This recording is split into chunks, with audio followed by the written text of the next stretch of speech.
and gentlemen, this is the main event of the evening.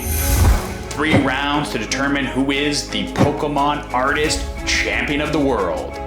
Introducing first, fighting out of the red corner, we have the surrealist icon, the King of Chaos, Tomokazu Komiya.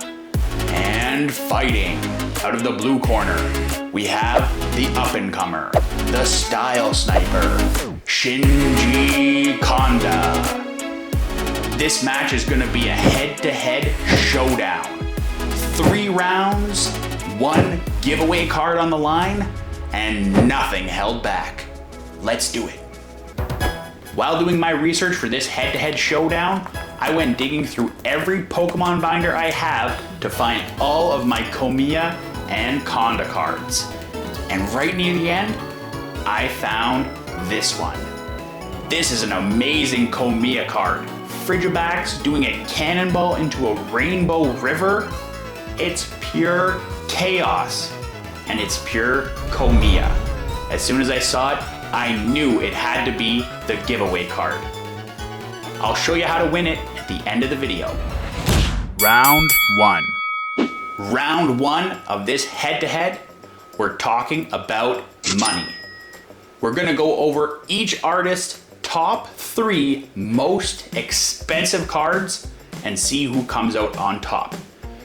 Up first is Komiya, and his most expensive card is a Psyduck promo card from the Sun and Moon era. This is a Japanese-only promo that replicates the Scream paintings by Edvard Munch. There's actually a series of these different Scream cards, all with different Pokemon, all with different artists, but Komiya's Psyduck really does stand out. Just looks so distorted and has such an uneasy feeling, but it comes at a price. Right now, for a raw copy, these sell for about $750, and if you want a PSA 10, you're looking at $6,500. Truly a very expensive card. Komiya's second most expensive card is the Politoed first edition Holo Rare from Neo Discovery. This was right at the start of Komiya's career in 2001. Only 1 year after he started illustrating Pokemon cards. And I find it fascinating because this card has a more traditional Pokemon art appearance. If you look at Komiya's cards through the years, you see a real progression for this more distorted outlook until we get the epic cards like we have today with that Frigibax. This Politoed is expensive. Right now, it's about $200 for a raw copy, and if you want a PSA 10, the last sold listing was for $2,600. And Komiya's third most expensive card is a Psyduck X and Y promo card. Another Japanese-only Psyduck promo card. What's up with that? And this card was part of a special series in Japan, a collection that they would do called Poke-Chun of 32 cards, and some of these cards were charm specials. And this Psyduck card with the charm on the left means it's a charm special and it's a higher rarity, and it makes this one really valuable. I think it's really cool seeing the character beside him with the distorted face. It just looks such a classic Komiya style, and it's really sad that we couldn't get these cards in English in North America. If you want the Japanese one, you're gonna have to pay up for it. They sell for about $450 for a raw copy, and if you want a PSA 10, the last sold was for $1,800. Definitely not a cheap card. So that's Komiya's top 3 most expensive. We got 2 ducks and a frog. Does Komiya live in a swamp? He should probably tell us if he lives in a swamp. Now for Shinji Kanda's top 3 most expensive cards. Up first is the Magikarp Illustration Rare from Paldea Evolved. I don't think this one was any surprise. This card has made waves since it's been released, and it stands out. One look at it just grabs your attention. The perfect proportions, the heroic story of Magikarp ascending the waterfall, it's got it all. But the price has gone crazy. Right now for a raw copy, you're looking at over $300.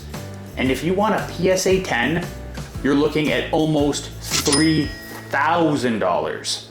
This card is very hard to grade, so the PSA 10s do command a premium. Now, number 2 most expensive card for Shinji Kanda is the Giratina V from Lost Origin.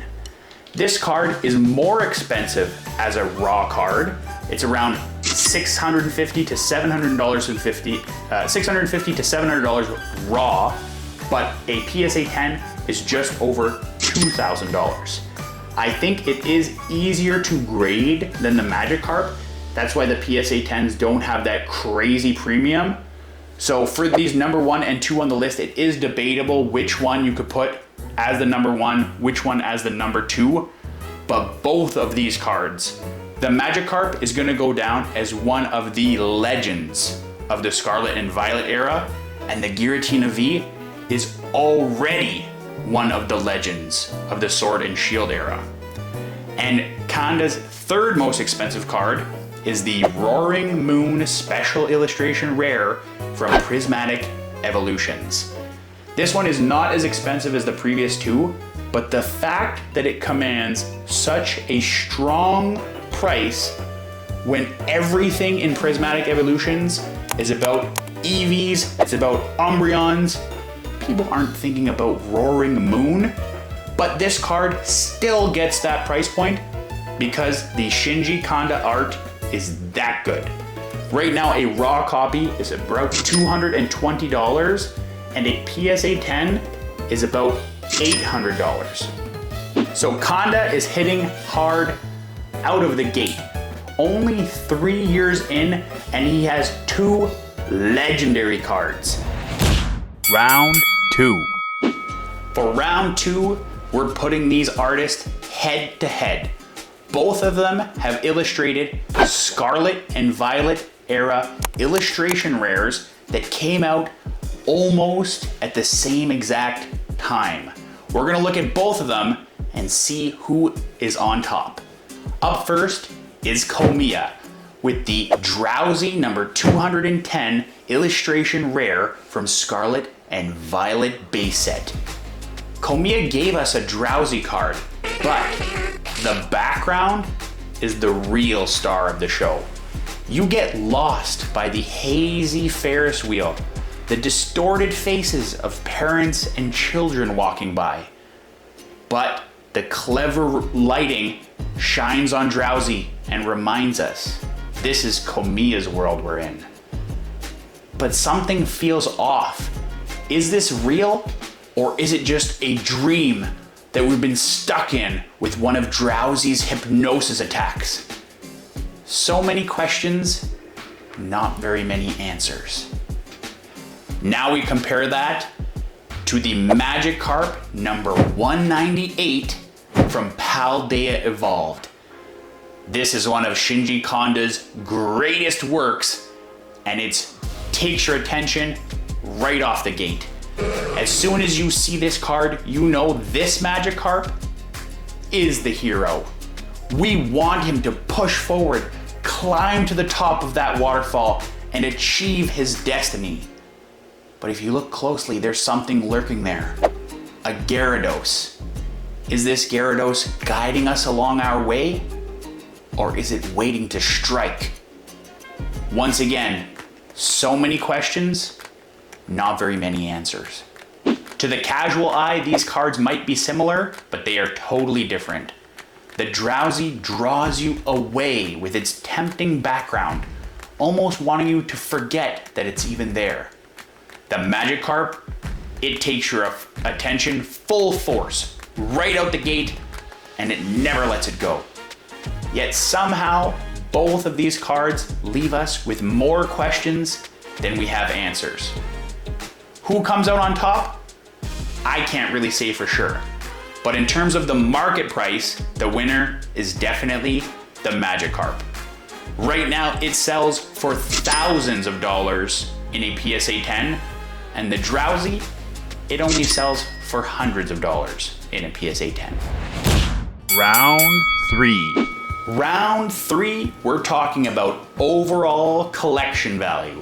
What would it take if you wanted to collect every single card from both of these artists? Up first is Komiya. He has 273 cards. Give or take a couple, I tried to be as accurate as possible, and he has been designing cards for 25 years. His first illustration was in Neo Genesis in the year 2000. If you wanted to collect every card and buy a raw copy, it would cost you $5,129, and the average price per card, if you divide that out, is $18.79. Now let's compare that to Kanda. He has 27 cards total. Keep in mind, I'm counting both the Magneton 159 and the Magneton 159 Pokemon Center exclusive. I'm counting them both here. And he's only been doing this for 3 years. His first illustration was in Brilliant Stars in 2022. And his total value, if you wanted to buy every card that he has, is $1,334.74. That's an average price per card of almost $50. For someone who's only been doing this for 3 years, that's crazy high. He's really coming out of the gate with knockout punches. So who wins this round 3 overall collection value? It really comes down to preference and how you are as a collector. Do you want to have a binder that has cards from all these different eras, all the way from Neo Genesis through the EX era, through the Diamond, Pearl, Platinum era, XY era, Sun and Moon era, Sword and Shield era, all the way to modern time? Or do you want to have just one showstopper? Komiya is going to give you the storyline and the full binder experience, but Kanda, he's going to give you the knockout punch. I can't decide. I love them both. Let's recap. Round 1, most expensive card, goes to Komiya. That Psyduck is the clear winner. Round 2, the head-to-head battle, we gotta give it to the Magikarp. I like both cards, but the market price doesn't lie. Round 3 is a complete toss-up. On one hand, we have 25 years of consistency with over 250 cards going through almost every generation of Pokemon up to the present day. And on the other hand, we have Kanda with a few cards that are real knockout punches. This battle is a true toss-up, so we're going to the judges, and that means you guys. If you like Komiya, I want you to comment down below, hashtag Team Komiya, and if you like Kanda, comment down below, hashtag Team Kanda. And that'll help you get started on this week's video giveaway. If you want to win this copy of the Frigibax Illustration Rare from Paldea Evolved, drawn by none other than Tomokazu Komiya, you have to like the video, comment down below which team you're on, Kanda or Komiya, then subscribe to the channel with notifications turned on. Thank you so much for watching. Let me know if you want to see more artist showdowns in the future, and stay tuned for next week's video and next week's video giveaway.